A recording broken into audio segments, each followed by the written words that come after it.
Relembrando onde está escrito o texto, eu gostaria que os irmãos deixassem suas Bíblias abertas, nós vamos nos referir a ele ainda. É Mateus 4, do versículo 1 ao versículo 11, que narra a tentação de Jesus. Esse Jesus que foi entoado, que se fez carne, habitou entre nós.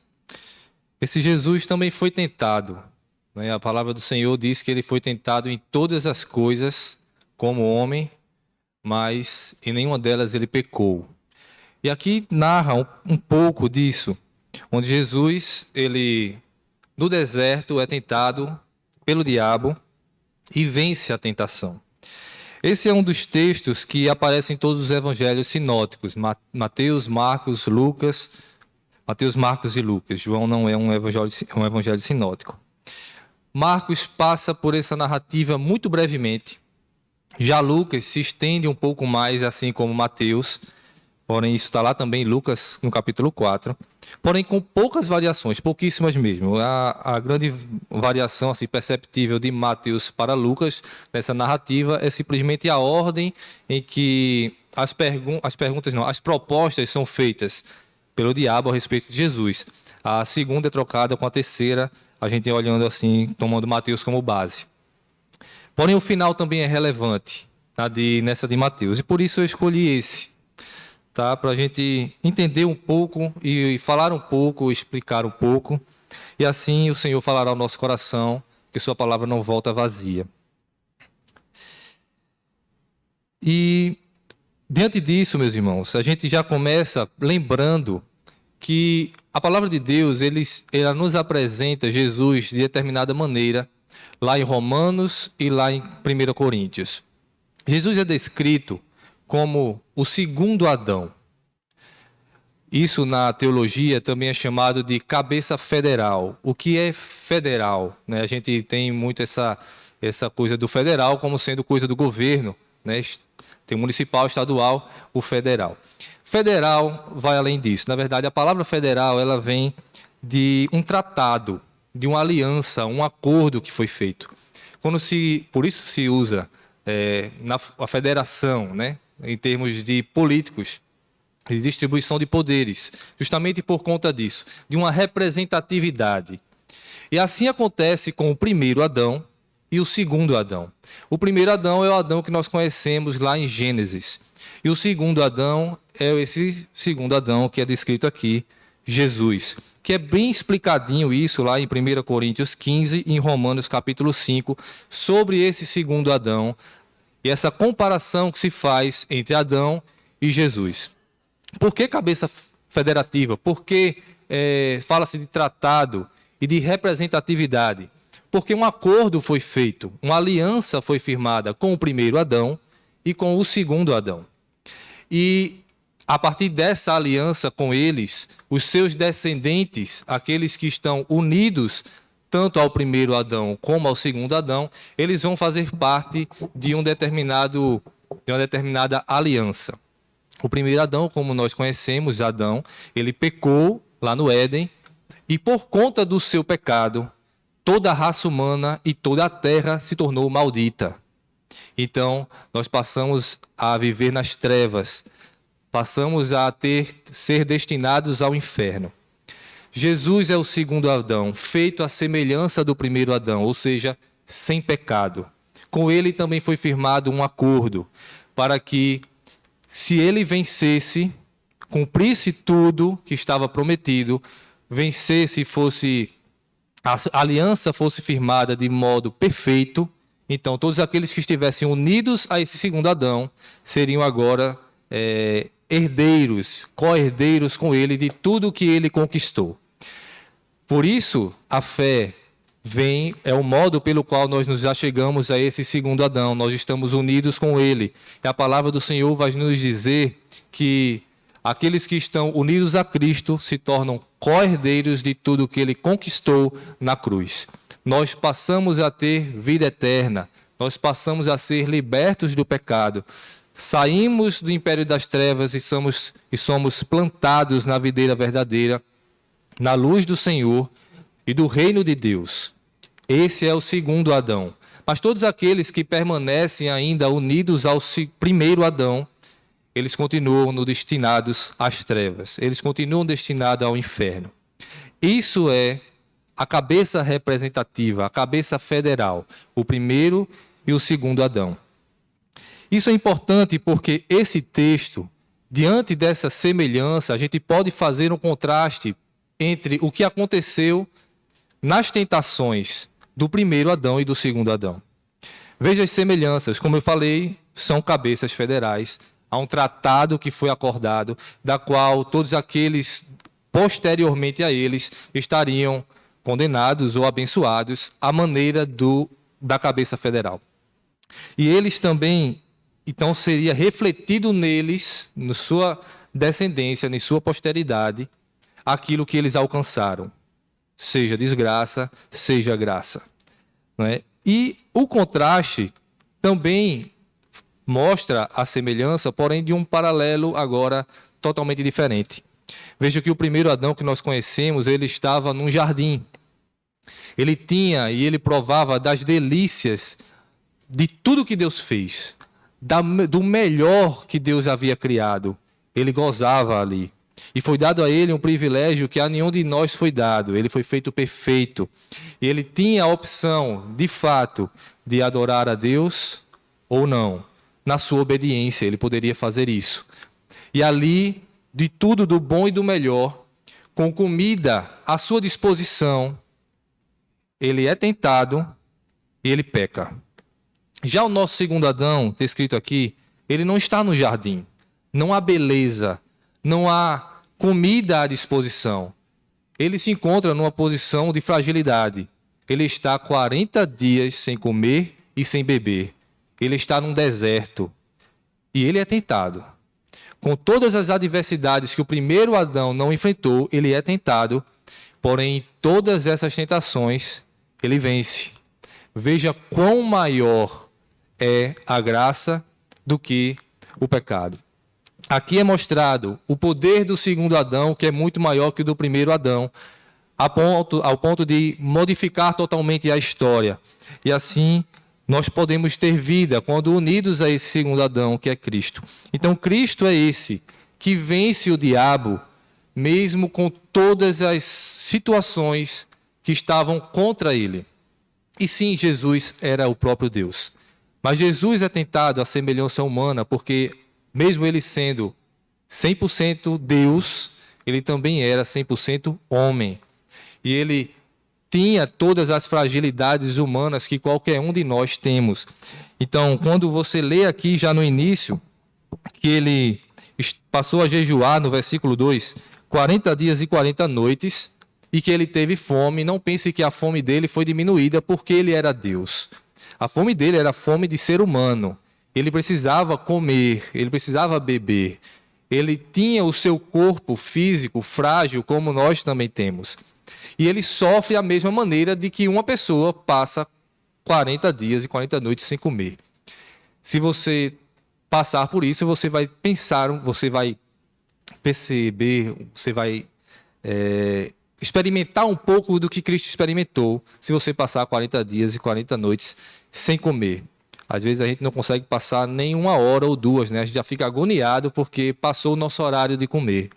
Jesus passa 40 dias e 40 noites. Então Jesus, nesse momento aqui, nesse ponto, é importante que a gente tenha em mente que ele está fragilizado. Ele está passando por uma dificuldade humana e quando o diabo vai chegar e oferecer pão, com certeza isso encheu a boca de Jesus. As papilas, né, salivares dele se encheram. Ele tinha poder para isso.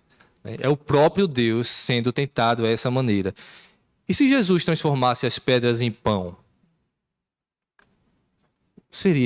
Qual seria o problema, na verdade? Qual seria o erro? Jesus poderia realmente transformar as pedras em pão. Ele diz que, se Deus quiser, ele pode transformar das pedras filhos de Abraão. Quanto mais pão, né? E seria realmente uma grande dificuldade, um grande erro Jesus transformar as pedras em pão? Bom, a situação aqui mostra que seria, porque a oferta foi do diabo. E aí, por mais que pudesse ser, se ele simplesmente pela necessidade dele, quando o diabo fala, quando o diabo apresenta e se dá ouvidos ao diabo, por mais que isso não pareça nada demais, você está ouvindo o diabo. Então, se tornaria, sim, um grande problema. Veja, diante disso, meus irmãos, a gente vai entrar ainda mais no texto, tá? A gente precisa entender que o que aconteceu aqui, nessa tentação de Jesus, 3 coisas são apresentadas a Jesus, né? Diante da sua fragilidade. Por isso que é importante a gente frisar a fragilidade de Jesus, porque vai ser oferecido a ele justamente condições por parte do diabo de sua fragilidade, de sua condição humana que está sofrendo naquele momento, como sua fome, não é? E Jesus vai ser tentado a respeito de sua fome física, ele vai ser tentado ao respeito de sua condição como Senhor, né? Vai dizer, se atira daqui, os anjos podem te pegar, né? E ainda assim sobre a adoração, a quem Jesus deveria adorar. E nós vemos isso quando o diabo fala, entendendo a fragilidade de Jesus, lá no versículo 4, versículo 3 diz assim: Então o tentador, aproximando-se, lhe disse: Se és filho de Deus, manda que estas pedras se transformem em pão. Perceba, a gente conhece muito essa tentação pelo que o diabo fala, pensando, o diabo está usando a palavra de Deus, correto? Veja que esse texto aqui, em si, ele não está citando nenhuma palavra. Ele apresenta a Jesus uma tentação simplesmente pela necessidade de Jesus naquela ocasião. Não apresentou nenhum texto. Certo? Transforma as pedras em pães. Jesus, então, vai responder: Não só de pão viverá o homem, mas de toda palavra que procede da boca de Deus. A resposta de Cristo, ele cita uma palavra, ele cita a palavra escrita. Ele cita exatamente Deuteronômios 8:3. O diabo não citou a palavra, mas Jesus cita a palavra. Vemos que transformar as pedras em pães para saciar a sua fome, Jesus poderia fazer. Isso em si não seria nada demais, a não ser pelo fato de que o diabo falou. Ele estaria dando ouvidos ao diabo. Então ele não o faz, e o responde e o enfrenta, e o nega naquela proposta, com a força da palavra de Deus, citando a palavra de Deus. Aí o diabo, ao ver isso, ele agora usa a palavra de Deus. Veja o que ele vai dizer no versículo 5. Então o diabo levou a cidade santa, colocou-a sobre o pináculo do templo e lhe disse: Se és filho de Deus, atira-te abaixo, porque está escrito. Agora ele vai citar a palavra de Deus. Aos seus anjos ordenará ao teu respeito que te guarde. Ele está citando exatamente Salmo 91, 11. Ele vai citar também o versículo 12, que conclui: Eles te sustentarão nas suas mãos, para não tropeçares em alguma pedra. Ele cita a própria palavra de Deus. Já que Jesus está falando da palavra, ele agora vai falar também da palavra. O diabo tem esse conhecimento. Ele conhece a palavra. Ele estava desde o Éden. Ele viu as coisas acontecerem e a palavra ser escrita. Ele conhece muito bem. Ele vai tentar Jesus naquilo que Jesus já se provou ser mestre. E agora ele vai citar essa palavra. E Jesus também não tem outra arma. Ele vai usar a palavra do Senhor, respondendo ao diabo no versículo 7, citando Deuteronômio 6,16, não tentarás o Senhor teu Deus. O que é esse tentar ao Senhor teu Deus? Não tentarás ao Senhor teu Deus. O que é? É uma tentação no sentido de provocar, como o diabo está fazendo aqui? Não. Esse Deuteronômio 6, na tentação, ele está falando sobre provocar. É como que um abusar do auxílio do Senhor, da proteção do Senhor. Por mais que a palavra de Deus nos ensine que um grão de mostarda, uma fé do tamanho do grão de mostarda é capaz de dizer, você é capaz de dizer ao monte, sai daí, atira-te do mar, você tem que pensar, por que alguém faria um negócio desse? Você vai dizer para um monte e jogar-se no mar? Qual é o propósito disso? A fé não tem o propósito de aparecer. Ela não tem o propósito de fazer com que o servo do Senhor, aquele que detém aquela fé, ele apareça e seja conhecido. A fé tem o propósito de apresentar Cristo. Por isso, quando Elias, no Monte Carmelo, ele está numa disputa com os profetas de Baal, ele ousadamente diz: vai descer fogo do céu. E ali você vê, é uma fé grande, é uma fé que faz realmente sair, e ele diz que aquilo vai acontecer. Perceba que Elias não está querendo aparecer. Ele está numa disputa e dizendo para o povo: vocês agora vão ver quem é grande, Baal ou Deus. E aí o Senhor responde. Nós vemos isso também, assim, existe isso repleto na palavra de Deus. Mas Josué também, numa guerra que está acontecendo, de repente ele vê que a guerra está se estendendo e vai ficar de noite, ele diz para o sol: pare aí, diz para a lua: fica aí. E a lua e o sol param. E eles continuam a batalha até que o exército de Deus realmente acaba com o exército inimigo. Veja, é uma fé muito grande você dizer para o sol parar, os astros pararem, e tudo vai acontecer, mas não é para Josué se provar o grande general, ser o grande e poderoso detentor de todo o poder, mas para apresentar Cristo, que guerreia as batalhas do seu povo. A fé tem esse propósito. Então, aqui, quando vai se falar a respeito de tentar o Senhor teu Deus, é nesse objetivo, é nesse entendimento. O que é tentar ao Senhor teu Deus? É você provocar, é você abusar daquilo que Deus lhe deu. A palavra do Senhor nos diz que o Senhor nos protege, mas por isso você vai atravessar a rua de olhos vendados? Isso é tentar o Senhor seu Deus. Estão entendendo? Quando você abusa daquilo, como que diz: não, eu vou para o céu e por isso você vai se matar, por isso você vai atentar contra a sua própria vida.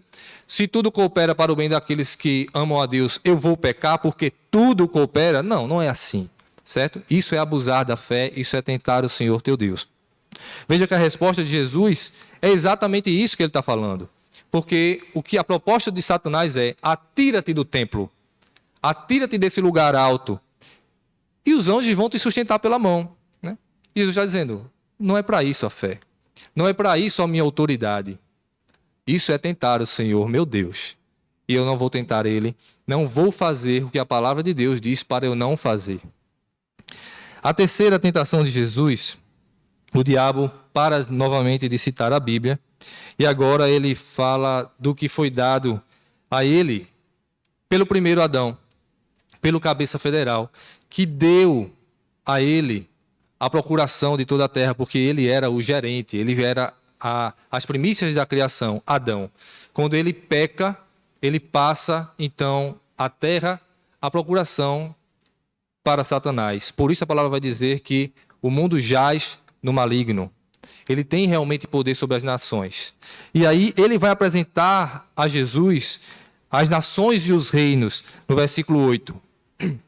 Levou ainda o diabo a um monte muito alto, mostrou-lhe todos os reinos do mundo e a glória deles, e lhe disse: tudo isto te darei, se prostrado me adorares. Entendam com isso que Deus continua sendo dono de todas as coisas, tá? Mas aqui, e aí, o propósito de Cristo também é esse: é resgatar para Deus aquilo que foi perdido pelo primeiro Adão. E aí Jesus responde, citando a Bíblia novamente, e agora Deuteronômio 6:13. Então Jesus lhe ordenou: retira-te, Satanás, porque está escrito: ao Senhor teu Deus adorarás, e só a ele lhe darás culto. A proposta do diabo é: eu sou o dono de tudo, e eu posso lhe dar todas as coisas. Me adore, se prostre perante mim. Parece uma proposta muito besta feita para Jesus, se você perder de vista que Jesus está numa situação muito fragilizada.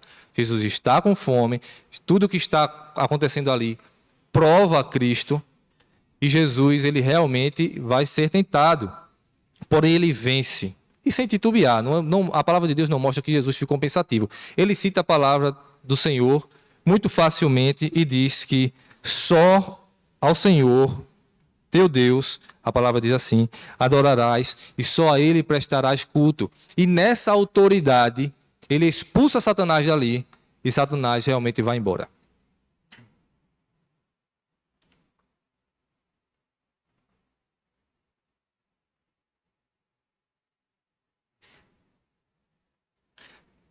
pausa para a água dá uma expectativa, né? Veja, meus irmãos, que aqui tudo que está sendo dito é para a palavra do Senhor. É Jesus citando a palavra do Senhor. O diabo cita também a palavra do Senhor algumas vezes, mas Jesus vence o diabo sempre pela palavra do Senhor. Porque essa sempre foi a proposta do diabo. Eu comecei falando e comparando com o primeiro Adão, porque realmente os paralelos são muito parecidos. Se vocês lembrarem o que Satanás, na figura da serpente, disse lá no Éden para Eva, ele usa a palavra de Deus. Não é, Deus disse para você não comer de nenhuma árvore daqui. Veja, ele distorce, tentando fazer Eva voltar à mente o que Deus tinha falado, a ordenança dele. A ordenança não foi essa. Ele disse: você pode comer livremente de todas as árvores do jardim, apenas da árvore do conhecimento do bem e do mal que está no meio do jardim, dessa não podereis comer. Mas Satanás, quando se apresenta a Eva, ele cita a palavra de Deus de forma distorcida. É verdade que você não pode comer de nenhuma? Olha como mudou, não é? E aí, a proposta de Satanás é realmente pôr em dúvida. E aqui, quando isso acontece com Jesus, é muito parecido. Porque ele também usa a palavra de Deus e usa uma fragilidade, algo que é uma necessidade. Jesus está sendo provado dessa maneira. E se vocês ainda não perceberam, eu vou querer que vocês voltem mais um pedacinho sobre o que está dito no versículo 3, na primeira tentação. Ele diz no início: se és filho de Deus, manda que essas pedras se tornem em pães. No versículo 6, quando ele vai tentar a segunda vez, ele diz: se és filho de Deus, ele vai falar então: atira-te abaixo. Perceba que o propósito de toda aquela conversa de Satanás, a ponto de fazer Jesus pecar, ele está experimentando Jesus no sentido de: se és filho de Deus, você é filho de Deus? Então faça isso. Mas o questionamento dele não é se Jesus pode ou não transformar uma pedra em pão, se os anjos vão ou não segurar Jesus e se atirarem de algum lugar alto, mas se ele é filho de Deus.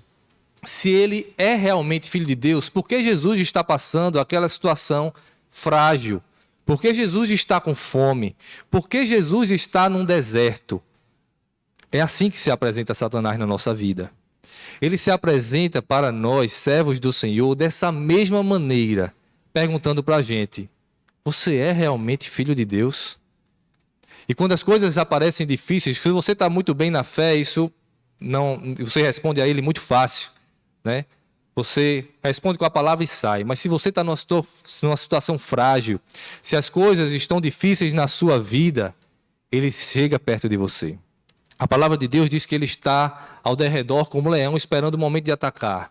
E ele vai atacar no seu ponto frágil. No momento de fragilidade, ele vai chegar perto de você e dizer: se você é filho de Deus, por que isso está acontecendo com você? Se você é filho de Deus, por que você está passando fome? Se você é filho de Deus, por que você perdeu o emprego? Se você é filho de Deus, por que seus filhos não estão na igreja se você criou ele nos caminhos do Senhor? Você realmente é filho de Deus? Se você é filho de Deus, por que as coisas nunca dão certo na sua vida? Se você é filho de Deus, por que as promessas que são feitas a você parece que não lhe alcançam? Por que você foi roubado naquela situação? Por que aquela batida de carro? Por que aquele acidente? Por que existe uma doença na sua família? Por que morreu alguém, um ente tão querido, morreu tão jovem? Por que essas coisas e essas circunstâncias continuam acontecendo com você? Não era para você viver em vida plena, em abundância de vida? Não era para as bênçãos do Senhor lhe alcançar? Ele não disse que iria lhe proteger, estaria contigo até a consumação do século? Essa é a tentação de Satanás. É ele se apresentando no seu momento de fragilidade e dizendo: você é filho de Deus? Se você é filho de Deus, cadê Deus que não está vendo isso que está acontecendo com você? Por que essas coisas estão acontecendo? E se você não está firme na fé, o que você realmente titubeia. Realmente tem muita coisa ruim acontecendo na minha vida. Eu posso não ser filho de Deus. E é isso que ele quer que você pense. A palavra de Deus, não só aqui, ela nos apresenta textos que mostram isso, que nesses momentos de fragilidade, Satanás se apresenta.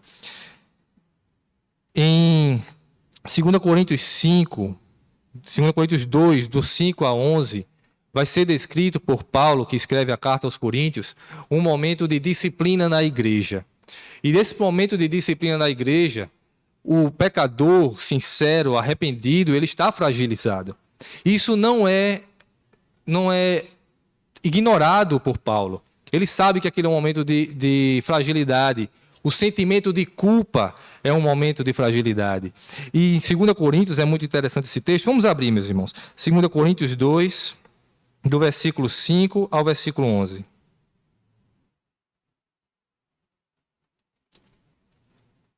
Ora, se alguém causou tristeza, não fez a mim, mas para que não seja demasiadamente áspero, digo que em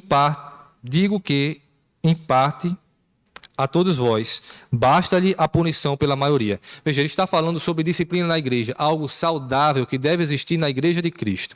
Mas ele está falando também como deve ser essa disciplina. De modo que deveis, pelo contrário, perdoar-lhe e confortá-lo, para que não seja o mesmo consumido por excessiva tristeza. O arrependimento que deve haver é algo saudável na fé. A contrição, o pedido de perdão é algo saudável para a fé. Mas é também um momento de fragilidade. E a igreja, por mais que deva punir, porque deve punir o pecado, ela deve abraçar para que o pecador não seja consumido por excessiva tristeza. E eu vou pular lá para o versículo 11, que diz o seguinte. Versículo 10. A quem perdoais alguma coisa, também eu perdoo, porque de fato o que tenho perdoado, se alguma coisa tenho perdoado, por causa de vós o fiz na presença de todos. Versículo 11. Para que Satanás não alcance vantagem sobre vós, pois não lhe ignoramos os desígnios. O que Paulo está tratando aqui é justamente dessa investida de Satanás sobre aquele pecador que está fragilizado por uma disciplina correta, saudável, e o arrependimento e o sentimento de culpa que deve existir para que ele seja restaurado à comunhão. Mas se não for tratado, se a igreja o escantear, ele passa a ser um alvo de Satanás. E por isso não devemos ignorar esses propósitos de Satanás e fazer com que o amor seja demonstrado nesse momento. Perceba, o que está vendo aqui é exatamente o que acontece também na tentação de Jesus, um momento de fragilidade que nós devemos saber que é um momento para Satanás se aproveitar. Isso não para por aqui, tá, irmãos? Nós temos lá em Provérbios 30, do 7 a 9, o Provérbios foi escrito por Salomão falando e pedindo ao Senhor para que não tivessem abundância, nem passasse a ter privação ao ponto de negar ao Senhor na sua pobreza, ou seja, pobreza é um momento também de fragilidade humana, para que ele não tivesse a ponto de chegar à miséria e com isso chegasse a blasfemar contra Deus, porque é um momento de investida de Satanás também. A palavra do Senhor vai falar até mesmo a respeito do sexo, a privação do sexo por parte dos casados. E ele diz que se vão se privar, que seja por oração, para a oração, e com acordados entre os dois, e não por muito tempo, para que não se tornem alvo de Satanás. Também é um momento de investida de Satanás. Perceba que todo momento de fragilidade é um momento onde Satanás vai se aproveitar para acabar com a vida do crente. E sempre nesse propósito. Você é filho de Deus? As coisas que estão acontecendo com você mostram o quê? Que você é filho? Você está sendo tratado mais como um bastardo. Parece que você nunca fez parte desse povo. Essa é a intenção de Satanás. E sobre Cristo, é muito interessante a respeito desse texto, porque esse texto, em todos os evangelhos sinóticos, ele vem logo depois do batismo de Jesus. E o que acontece do batismo de Jesus, quando ele é batizado por João Batista, é o Espírito de Deus vindo na forma corpórea de uma pomba e a voz do próprio Deus dizendo: este é meu filho amado, em quem me comprazo. Está lá no versículo 17 do mesmo capítulo de Mateus. Este é o meu filho amado. E logo depois ele vai para o deserto, onde ele vai ser tentado. E a tentação de Satanás é: você é filho? Veja como ele põe em dúvida. E Jesus não cai, porque ele usa a palavra de Deus como realmente deve ser feita. Ele não cita textos aleatórios, porque sim, Satanás vai usar textos para confundir você. Textos da palavra de Deus, onde está depositada a sua fé. Ele vai querer usar esses textos fora totalmente, certo, de contexto, para que você seja balançado e você caia de fato, porque essa é a sua intenção, a intenção dele. E por último, ele vai falar então, se me adorares. Ele não diz mais se tu és filho, mas diz se me adorares. Nesse ponto de fragilidade, Satanás vai dizer: eu posso ser o seu Deus. Eu posso lhe dar o mundo inteiro. Eu posso suprir suas necessidades não só momentâneas, mas muito mais do que isso. Parece uma besteira quando a gente pensa que ele está falando com o próprio Deus. Mas quando a gente vê que Jesus está sendo tentado como filho, se ele realmente é filho ou não é, essa é a segunda coisa que Satanás vai lhe dizer. Se ele consegue achar em você uma brecha para que você pense se você é filho ou não, ele vai dizer: venha para o meu lado, eu posso lhe dar muito mais. A alegria minha é uma alegria que não se vê na igreja. Eu lhe faço participar de festas e esbanjar muito mais do que você vai ter cantando corinhos, se reunindo com esse povo cheio de intriga. Existe grande felicidade num culto onde não tem dança. O pessoal, o máximo que faz é bater palma. Você pode levar para danças, você pode ter mulheres e homens, você pode desfrutar de bebidas, drogas, isso foge da sua razão, você vai delirar, é muito bom, você vai ter história para contar no outro dia. Veja como é o mundo apresentado por Satanás. E se você não está firme nos caminhos do Senhor, você realmente vai pensar: puxa, realmente o povo lá parece que se diverte muito mais. Parece que vive uma vida sem preocupações. Eles não têm responsabilidade ao ponto de ter que voltar para casa em tal horário, não tem uma mulher para ficar reclamando, ou um homem para ficar investigando, não tem filhos para ficar cuidando, né? E aí vem todas as filosofias do mundo que tem que tem o Felipe se doeu quando eu falei dos filhos aqui. Não tem as filosofias que vão nos apresentar os filhos como sendo um fardo. Então, aborte, né? Você tem seus caminhos a seguir, você tem sua vida, você tem a sua proposta de vida. Termine seu curso, vai fazer uma viagem, vai fazer uma pós. O filho vai atrapalhar esse momento. É isso que o mundo apresenta. Você não assume responsabilidades e você não cria laços de fato com ninguém e você vive cada vez melhor. Na verdade, o que acontece é que a gente vê na geração de hoje cada vez o pessoal mais distante, mais perdido, mais só, mais problemas psicológicos, aumentando o número de suicídios, pessoas que não têm realmente razão para viver e não se sentem felizes e vivem em busca de felicidade que, na verdade, nunca encontram. Porque deram ouvidos à voz de Satanás e entram numa busca incessante de aceitação de seu corpo, de aceitação daquelas bases inabaláveis da sociedade sobre nascimento de homem ou mulher, qual é o sexo. Não, agora tem que se pensar sobre o que vai acontecer, o que vai se escolher, sobre como viver, né? O que eu sou. Aquilo que era tão óbvio agora se torna cada vez mais difícil. E as pessoas têm que realmente entrar em uma confusão existencial para ver se realmente se encontram. E, na verdade, cada vez mais eles correm atrás de nada, jamais se sentem em paz, nunca se aceitam, porque, de fato, eles estão cada vez mais longe daquele que foi a imagem pelos quais ele foi criado.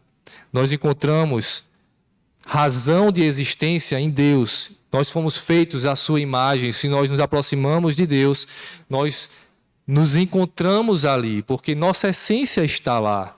Nossa razão de existência está lá, em adorá-lo e servi-lo. Se você foge cada vez mais disso, você só se perde e afunda e vive em busca e vai culpar os outros. É a sociedade que não me entende, é a cultura, são meus pais, é a criação, é tudo isso. Não existe paz, não existe solidez se você realmente não está em Cristo. E esse é o caminho daqueles que se entregaram para adorar a Satanás. Por mais que não seja dito explicitamente, e ore e engrandeça a Satanás com louvores, mas são aqueles que rejeitaram a Cristo, e só há dois caminhos. Se rejeita-se a Cristo, você está entregue ao maligno. E essa é a proposta dada a Satanás, dada a Jesus por Satanás. E Jesus responde com toda a autoridade: só a Deus deve-se se adorar. E Jesus expulsa Satanás. E o que acontece em seguida, e esse é um dos propósitos de eu ter escolhido o texto de Mateus e não de Lucas, é a grande beleza desse texto, lá no versículo 11. Com isso, o deixou o diabo, depois que vê que não tem chance para ele, e eis que vieram anjos e o serviram. Jesus é engrandecido. Jesus é reconhecido como Filho de Deus. Aquilo que ele estava sendo experimentado, agora ele é servido, ele é adorado como Filho de Deus e o próprio Deus, não por homens, mas pelos próprios anjos. Os anjos o servem, os anjos se prostram e os anjos adoram a Jesus.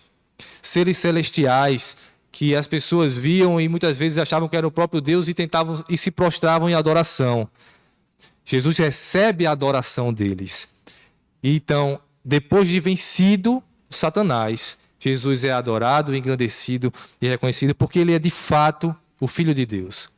Ele é de fato o Messias que deveria vir e o próprio Deus encarnado. E essa é a grande mensagem para a gente, meus irmãos, de que Satanás continua investindo em nossas fragilidades, em nossas vidas. O propósito dele é realmente nos derrubar e colocar em xeque se a sua fé está alicerçada ou não, se a sua fragilidade, porque Jesus disse que você vai passar por provações, no mundo tereis aflições, e a gente se esquece disso, porque nos momentos de dificuldade a gente realmente titubeia e fica sem saber para onde eu vou, o que eu faço, por que isso está acontecendo comigo. É o momento que Satanás se apresenta a gente e tenta nos derrubar. Como vencemos a Satanás? Como Cristo nos mostrou, com a palavra de Deus. Vencendo ele, mostrando que nossa fé não é vã, que nossa fé não é temporária, mas ela é sólida, está firmada na palavra de Deus. Eu venço o diabo não pela minha própria força, mas pela força que eu encontro no Senhor. Quando Paulo vai dizer que quando estou fraco, aí é que sou forte, não é porque ele via nele uma fortaleza de sua sabedoria, sua experiência, do seu conhecimento e sua experiência como fariseu, mas pelo poder de Deus, pela graça que ele encontrou em Cristo. E na sua fraqueza, naquilo humano em que ele se sentia mais frágil, ele encontrava forças no Senhor. Aí sim, porque ele estava fortalecido pelo poder de Deus, alicerçado na rocha que é Cristo, ele poderia vencer o diabo. Mas a gente não tem como fazer isso se a gente não conhece a palavra. Se a gente não se debruça sobre essa palavra, se não entendemos, conhecemos, Jesus citou a palavra. Seríamos capazes de fazer isso diante das circunstâncias e coisas que aparecem no mundo com cara de sabedoria, com cara de justiça, seríamos capazes de dar resposta sincera e correta, vindo da palavra de Deus, sobre o que nos é apresentado pelo mundo, que é o meio pelo qual Satanás age também. Nós ficamos como? Nós devemos ceder a isso. Lembre do que é a primeira tentação. Pode até ser que exista certa sabedoria naquele ponto. Por mais que eu possa fazer, talvez não vá acontecer nada demais. Mas é a voz de Satanás. Você vai dar ouvidos ali? Você tem essa palavra que é seu guia ou não? Você conhece essa palavra e se debruça sobre ela ou não? Ela é a revelação do Senhor. Você conhece ao Senhor através dela. Então, você conhece ela, você conhece a Deus. Você só ora bastante, mas você não ouve o que o Senhor tem a lhe dizer. Onde está o seu coração de fato? Em conhecer ao Senhor é obedecer a Ele, é fazer a sua vontade. E para isso é conhecer a sua vontade através da palavra de Deus. É nela que nós encontramos firmeza e alicerces. É nela que nós vamos ter a garantia de que de fato nós somos filhos de Deus. Éramos feitos filhos da ira, mas nós fomos transformados para ser filhos de Deus. Co-herdeiros com Cristo, unido a esse corpo. Veja como é forte a mensagem bíblica de que nós somos um corpo com Cristo. Fazemos parte de um único corpo onde Ele é o cabeça. Então você não é desarraigado, você não tem você não é cortado desse corpo. Você foi enxertado, você é um filho adotado porque você estava longe do Senhor. E Ele colocou você ali. Você não perde isso. É uma salvação que foi lhe dada, é uma garantia que lhe foi lhe dada. E isso não muda por conta de seu pecado, não muda por conta das fragilidades que lhe acontecem, das tribulações, por conta da voz de Satanás. Nada disso é capaz de separar você do amor do Senhor. O Senhor nos garante isso. Jesus é adorado. Ele é a cabeça federal pelo qual nós devemos estar unidos. Adão já não mais é o nosso representante. Cristo é o nosso representante. Nós somos fisicamente filhos de Adão e espiritualmente filhos de Deus. E onde abundou o pecado, superabundou a graça, porque a graça que nós temos em Cristo foi capaz de nos livrar da morte pelo qual Adão nos condenou. Jesus nos transforma isso em vida, e vida plena e vida eterna que nós temos nele. Para vencer ao diabo, e com isso eu concluo, Tiago 4, versículo 7, nos diz como devemos fazer. Fazendo exatamente como Cristo fez. Diz, sujeitai-vos, portanto, a Deus, mas resisti ao diabo, ele fugirá de vós. A gente às vezes esquece dessa primeira parte, não é? Resistir ao diabo, ele fugirá de vós. E parece que é você que tem esse poder, né? O diabo vem, você arreda Satanás. Não é assim. Está amarrado qualquer coisa dessas frasezinhas de efeito. Não é assim. Achegai-vos a Deus. Como você se chega a Deus? Palavra de Deus. Obedecendo ao Senhor. Conhecendo a Ele, você se chega a Ele, se vê unido a Ele, encontra forças nele. E aí você pode, com toda a autoridade, botar Satanás para correr com a palavra de Deus. Porque você está unido com Cristo. E nele Satanás não tem o menor poder. Ele corre. E nós, juntamente com os anjos, um dia serviremos a esse Deus na glória eterna. E por isso nós aguardamos e esperamos com perseverança para encontrarmos o nosso Senhor. Que o Senhor nos abençoe.